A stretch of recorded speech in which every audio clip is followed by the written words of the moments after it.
দেখেন আল্লাহ রাব্বুল আলামিন সূরা মুজাম্মিল 10 নম্বর আয়াতে কি বলে আপনি খালি শুনেন, ওয়াসবির আলা মা ইয়াকুলুনা ওয়াহাজুরহুম হাজিরান জামিলা। অর্থাৎ লোকে যা বলে তাতে তুমি ধৈর্য ধারণ করো এবং সহ্য সহকারে তাদেরকে পরিহার করে চলো।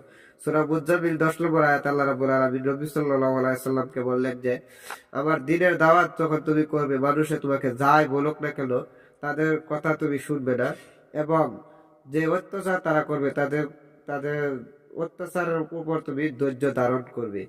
তাই আপনি জীবনের মাঝে রাসূল সাল্লাল্লাহু আলাইহি ওয়াসাল্লামকে শিক্ষা দেওয়া মানে আমাদেরকে শিক্ষা দেওয়া। তাই মানুষে যাই বলুক না কেন তা কানে রাখবেন না, আর মানুষ আপনাকে ঠকালেও আপনি ধৈর্য ধারণ করেন, আপনার মতো আপনি চলেন, একদিন ইনশাল্লাহ আপনি সফল হবেন, যদি সেই কাজ হালাল হয়, হারাম হতে চলবে না।